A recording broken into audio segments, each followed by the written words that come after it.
সে যেন ভোলে না মোরে।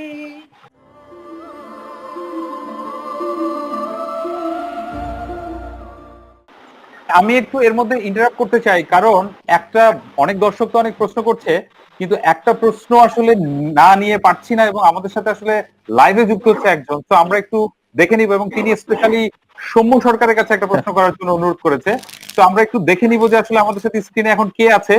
এবং আমি সরাসরি নিয়ে আসছি যিনি প্রশ্নটা করতে চান, এবং তিনি সরাসরি এসে সম্বোধা প্রশ্নটা করবেন আসলে আপনাকে। তিনি অনেক ফোন ধরে আমাদের সাথে আসলে অনুরোধ করেছেন, এবং আমরা সেটা রাখার চেষ্টা করছি। আমরা একটু দেখে নিব স্ক্রিনে কি আছে, এবং তিনি সরাসরি এসে প্রশ্নটা করবেন। আমি অফ স্ক্রিন হচ্ছি।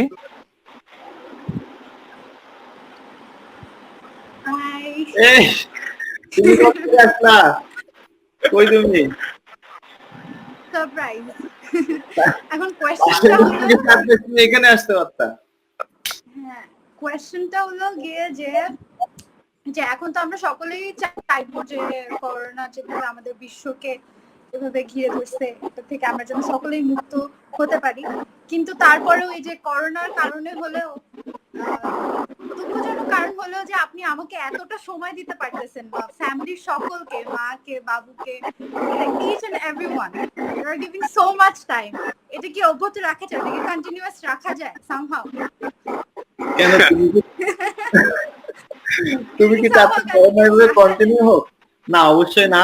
সবাই আমরা ঈশ্বরের কাছে প্রার্থনা করবো যেন করোনা খুব দ্রুত চলে যায়, আমাদের দেশে সবাই মুক্ত হই।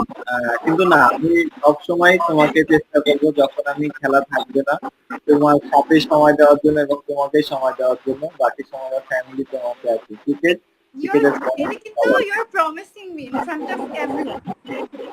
অবশ্যই সারা জীবনের জন্য খেলাটা শুরু হোক আপু, তারপরে বুঝবা। তখন না, তবে তুমি সময় একসাথে থাকবে দোয়াই করি, বাট খেলার ব্যস্ততা স্টার্ট হলে কিন্তু অনেক এইভাবে সময় পাবা না। না, এখন যেমন সময় দিতে পারছি তোমাকে, তখন কিন্তু আবার এটা বলো না আমাকে কেন সময় দিচ্ছ না, আমাকে সময় দাও না। আমি আগে ক্রিকেট, তারপরে তুমি। আর আরেকটা সেকেন্ড কোশ্চেন আছে যে গিটার বাজানোটা কবে শিখবেন? আরে শোভা ভাই, কবে? এটা তো জানেই না, হিডেন ট্যালেন্ট। ছোট না, শিখবো। এখন যেহেতু ওয়াইফ বলছে একটু শিখতে তো হবে, এখন কে পারে, তার স্কিল পারে বা যাওয়া লাগবে। আমি পারি না, আমি পারি না। না, এখন ওয়াইফ যখন ডিমান্ড করছে তো শিখতে তো হবে, তাই না? না, ভালো ভালো ভালো। হ্যাঁ। এবং আমি আসলে এই মডারেটরের মধ্যে না ঢুকে পাচ্ছি না, কারণ আমি যেহেতু আসলে একটা আমি জানি না দেশ জাতি কতটুকু জানে, এবং তাসকিন জানে, আমি জানি। সো আমার কাছে মনে হয় যে বৌদিকে লাইভে পেয়ে আমরা অত্যন্ত আনন্দিত, এবং আমি এইটা বৌদিকে কি একটা অনুরোধ করতে পারি কিনা, এটা যদি আসলে আপনি অনুমতি দেন, সেই মানে এই এখনই ভয় পাওয়ার কোনো কারণ নাই, আমি সেটা একটু পরে বলছি।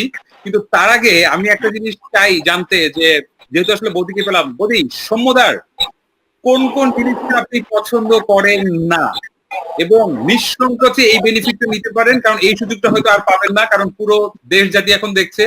সো আপনি এই সুযোগটা চাইলে নিতে পারেন, যে সৌম্যদার কোন জিনিসটা আসলে আপনি পছন্দ করেন না। তো এটা আমার পক্ষে বলা অনেক টাফ, বিকজ যাকে আপনি প্রথম থেকে শেষ পর্যন্ত পছন্দ করবেন তার বিষয়ে কোনো খারাপ কিছু বলতে গেলে অনেক ভাবতে হয়, ভালোটা বলতে গেলেও ভাবতে হয়, কিন্তু খারাপটা বলতে গেলে আরো বেশি কনসেন্ট্রেট করে ভাবতে হয়।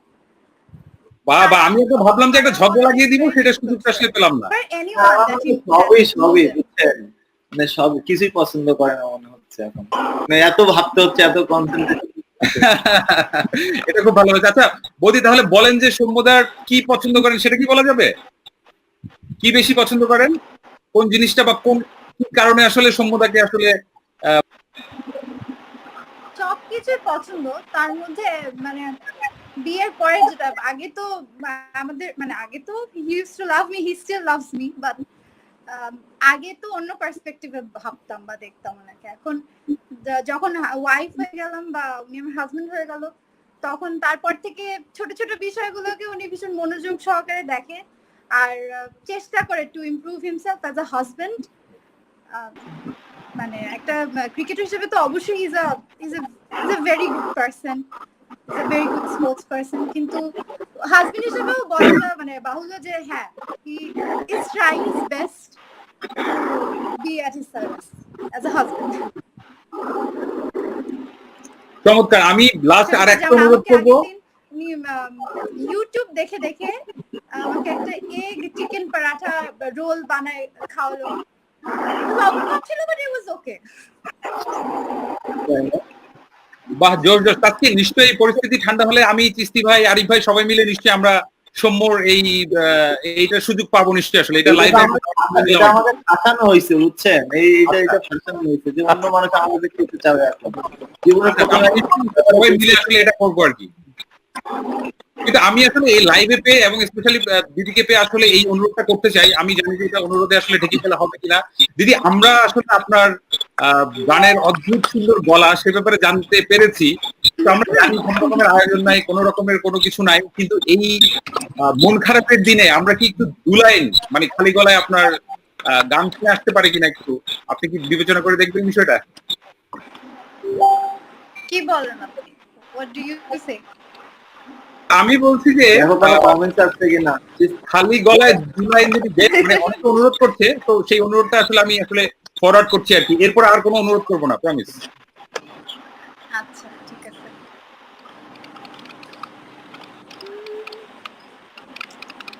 সোনার পালঙ্কের ঘরে লিখে রেখেছিলাম দ্বারে, সোনার পালঙ্কের ঘরে লিখে রেখেছিলাম দ্বারে, যাও পাখি বলো তারে সে যেন ভোলে না মোরে, সুখে থেকো ভালো থেকো মনে রেখো এ আমারে, সোনার পালঙ্কের ঘরে লিখে রেখেছিলাম দ্বারে। ভুল হলে সেটা ক্ষমাসুর দৃষ্টিতে দেখবেন। আপনাকে আসলে ধন্যবাদ দিয়ে ছোট করার কোনো মানে হয় না। সো অদ্ভুত সুন্দর একটা কাপল আপনারা। আশা করছি যে আপনারা এইভাবেই রাগিয়ে যাবেন, এভাবে ভালো থাকবেন এবং নিশ্চয়ই পাশে থাকবেন। সো দিদি, আপনাকে অনেক ধন্যবাদ মানে আমাদের এই অনুরোধটা রাখার জন্য। আমরা আবারও আসলে থ্যাংক ইউ তো আপনাকে বলা উচিত। আমার ফুল ফ্যামিলির তরফ থেকে আমি আপনাকে থ্যাংক ইউ বলতে চাচ্ছি যে আপনারা সকলে মিলে যে ইচ এন্ড এভরি পার্সন যারা এই ধরনের একটা অ্যারেঞ্জমেন্ট করেছেন এই এত একটা কঠিন সময়ের মধ্যে, সকলকে আমরা থ্যাংক ইউ জানাতে চাই।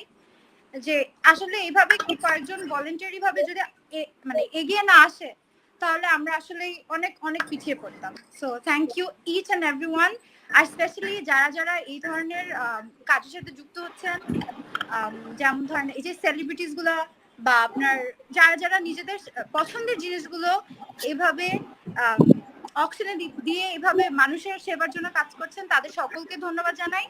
আর অ্যারেঞ্জমেন্টটা করার জন্য থ্যাংক ইউ সো মাচ।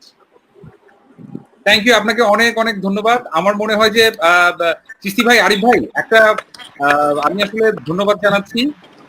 আমার মনে হয় আমি আসলে মানে প্রচন্ড এক্সাইটেড, মানে আপনাদেরকে দিয়ে আসলে আমরা পরের পর্বগুলোর ভিত্তিটাও কিন্তু দাঁড় করিয়ে নিচ্ছি।